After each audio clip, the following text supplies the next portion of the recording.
이사야 16장 1절과 2절 말씀 공부합니다. 이사야 16장 1절과 2절 말씀 같이 봉독합니다. 너희는 이 땅 통치자에게 어린 양들을 드리되 셀라에서부터 광야를 지나 딸 시온은 산으로 보낼지니라.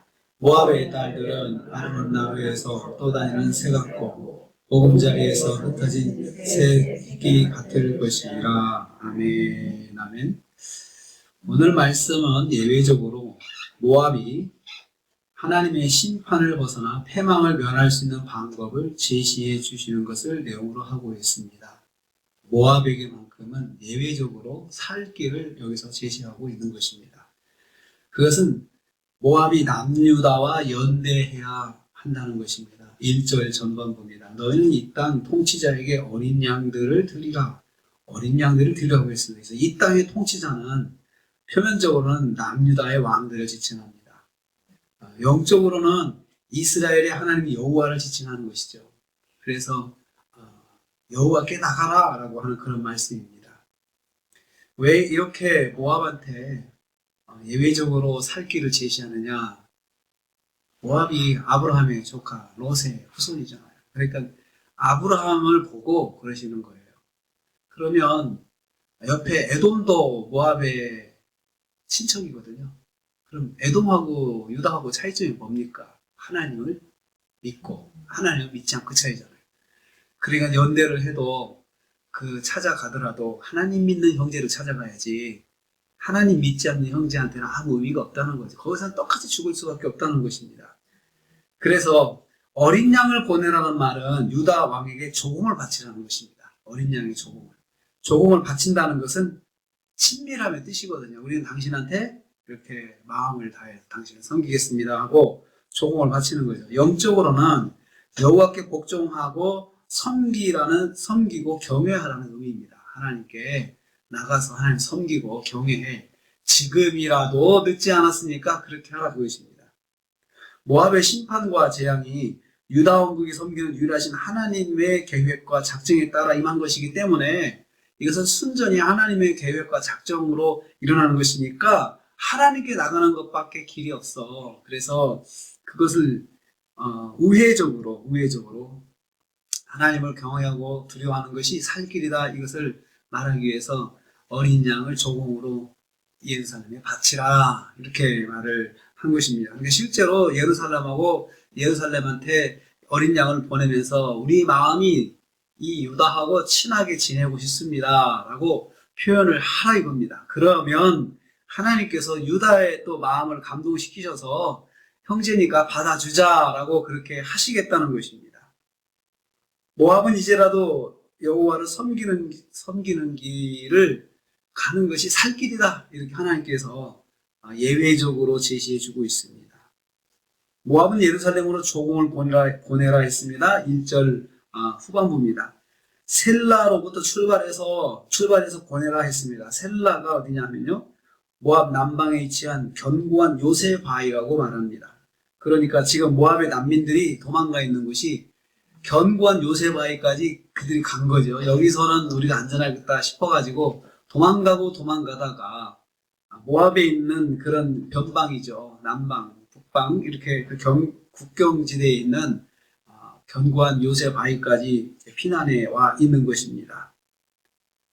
그들은 친척인 유다에게로 가지 않고 에돔으로 발길을 유지한 것입니다.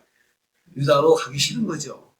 그래도 저는 유다로 안 가. 그러면서 그리 안 가는 거죠. 여러분 이것이 사실 이제 남유다도 그런 마음이 있죠. 백성들한테는 친척이라는 거 알고 있습니다. 그러니까 어려운 일 당할 때 오면은 차마 문 닫고 국경문을 닫고 오지 말라고 하겠습니까? 그냥 가만히 놔두죠. 친척이니까 놔두는 것입니다. 그런데 그들이 그 길을 놔두고 에돔으로 갔다. 그러면 또 마음이 어때요? 이것들이 오기 싫구나. 우리는 언제든지 마음을 열어놓고 있는데 이것들이 오기 싫어가지고 굳이 에돔으로 가겠다고 하니 또 유다가 볼 때는 괘씸하죠. 또 마음이 상하죠. 그래도 오면은 살려주려고 했더니 오지 않고 일부러 에돔으로 가서 우리는 외면해버려? 이런 마음이 있을 거 아니겠습니까? 바로 에돔이 에돔으로 그들이 가 있을 때 그런 마음이 있었다는 거죠. 나는 절대로 유다한테는 안 가. 이런 마음이 있다는 거죠. 친척인 유다에게로 가지 않고 에돔으로 발길을 유지한 것이죠. 그게 바로 셀라입니다. 그런데 거기서부터 출발해라. 거기서부터 빨리 떠나라. 그 권면입니다. 유다로 가기 싫었던 것이죠. 하나님은 끝까지 거부한 것입니다. 유다로 안 간다는 것은 나는 하나님 믿는 형제들한테 절대로 안 가. 그 말이나 똑같은 거예요. 그 말이나. 하지만 이제 에돔 난민들은 현재 피난처인 셀라를 떠나서 남방 광야지대를 지나서 유다의 예루살렘에 조공을 바쳐라. 야, 거기 출발하면 이제 광야가 나오는데 거기 통과해서 광야는 힘들지만 그 길밖에 길이 없지 않느냐? 그 길 통과해서 예루살렘으로 들어가라. 그렇게 권하고 있습니다. 유다로 피신해 와서 여호와를 의지할 것을 말씀하고 있습니다. 모압은 이제 싫은 마음을 극복하고 여호와를 섬기는 길을 선택해야 됩니다. 그들의 마음이 죽어도 나는 하나님 싫은데 유다한테 가면은 가서 예배 드려야 되고 그러는데, 전 어렸을 때 우리 친척들이 우리 집 오면은 되게 싫어하는 게 뭐냐면 가정 예배 드리는 거 싫어했어요. 가정 예배. 우리는 누가 와도 가정 예배 드렸거든요. 그러니까 친척들이 다 우리 집 오는 건 좋은데 예배 드리는 거 싫은 거예요. 그러니까 명절 때도 안 오려고 하는 거예요. 명절 때도 저 집 가면은 예배를 드리니까 형제들이 잘 안 오려고 해요. 애들이 와도, 형제들이 와도 그렇고, 어른들이 와도 그렇습니다. 예배 없이 그냥 시간 딱 되면 가정 예배를 드렸어요. 그 생각이 났어요. 가면 좋은데, 거기 가면 하나님을 섬겨야 되니까, 그게 싫은 거죠. 그런데 하나님께서 선자를 통해서 그거 극복하고, 빨리 예루살렘으로 조공을 보내라. 그러면 너희들이 살 길이다. 라고 그렇게 말씀을 하시고 있습니다. 세 번째로, 자기들의 형편을 생각해서 남유다의 조공을 바쳐야 한다. 2절 말씀입니다. 멸망할 모압의 마을과 성읍들, 그 성읍들에 거주하는 사람들의 상황이 아주 비참한 거죠. 피난해서 가서 그들이 모여 사는 것이 얼마나 비참하겠어요.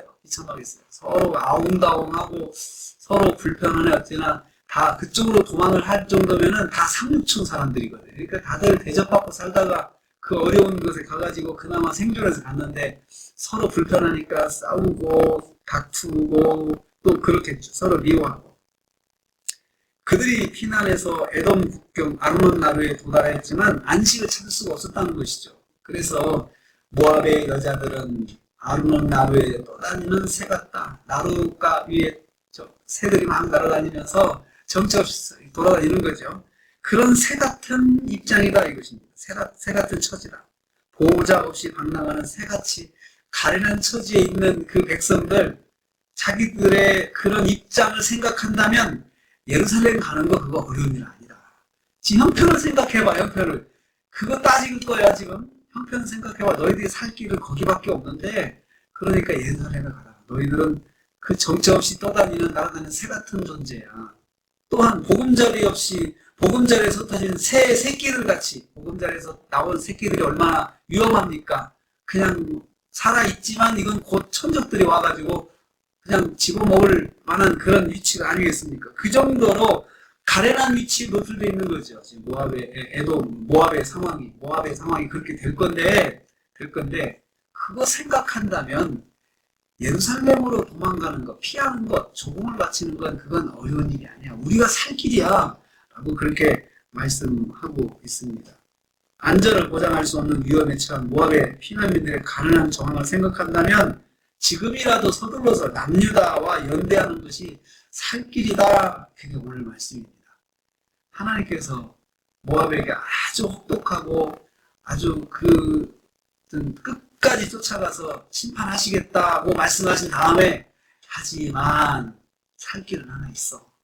이렇게 말씀하신 거죠. 왜요? 친척이니까요. 이스라엘이 친척이니까. 아브라함 조카 롯의 자녀들이고, 아브라함 유다와 이스라엘의 친척이니까. 그래서 하나님께서 그나마 자비를 베풀어 주시는 것입니다. 모압은 아브라함 덕분에 살 길을 제시받고 있습니다. 여러분, 이 말씀 보면서 내가 믿음의 영향력을 미치면 우리 가족들, 친척들도 내덕볼 수 있다는 걸 생각할 수 있습니다. 하나님께서 아무개 권사 생각해서 하나님 믿지 않는 어려운 그 후손들이나 가족들을 아무개 권사 생각해서 하나님께서 길을 알려줄 수 있다는 거죠. 이렇게 한번 해봐. 지금이라도 하나님 믿어봐. 지금이라도. 그런 마음을 주시는 마지막의 기회가 왜 주시는 왜 있느냐? 그래도 그 중에 하나님을 믿는 가족, 친척이 있다면 그분이 생전에 하신 기도, 하나님, 형제들 이름 다 불러가면서 기도하지 않습니까? 우리 권사님들, 우리 어머니도 할머니도 기도 시작하는 전국을 다 돌아다니시니까 너무나 기도가 길잖아요. 근데 그 기도가 헛된 기도가 아니라는 거죠. 친척들 믿지 않는 형제들 이름 기억하는 대로 다 불러가면서 기도하는 그 기도가 헛되지 않습니다. 하나님께서 지금 아브라함 때가 언제입니까? 그 아브라함의 조카 롯하고 헤어질 때 아브라함이 그렇게 끼면서 기도해주고 하나님 보여주고 했던 그 조카 롯, 그 자손들이라고 하는 것 때문에 하나님께서 너희는 이제라도 예루살렘에 어린 양을 바쳐서 친근해져라. 그리고 그걸 통해서 거기 가면 거기에는 하나님을 예배하는 사람들이 있어. 그거 배워서 하나님 믿어라. 그 말씀입니다. 우리 믿음 생활하는 거 나만 하나님 은혜 있는 것이 아니고 내가 늘 기도하는 사람들이 언젠가는 하나님의 은혜를 입을 수 있다는 것입니다. 그래서 우리의 기도 생활이 참 영적으로 정말로 중요한 기도 생활이에요. 정말 누군가에게 영향을 미칠 수 있는 내가 이름 불러서 부르짖는 그 구원을 위해서 부르짖는 그 심령에게 언젠가는 하나님께서 그 말씀의 기회를 주시고 구원의 기회를 주신다는 것입니다. 그래서 저와 우리 권사님들, 성도님들의 그 음물의 기도는 얼마나 중요한지 몰라요. 정말 지금 결과를 못 본다 하더라도 그때 낙심하지 마십시오. 하나님께서 그 기도를 기억하시고 역사해 주신다는 것입니다. 통해서 이 말씀 통해서 그래도 내 기도가 하나님 받으시고 역사하시겠구나 이 믿음으로 오늘도 기도에 힘 있는 기도 중보하신 하루가 되시기를 주님의 이름으로 축복합니다. 주님 감사합니다.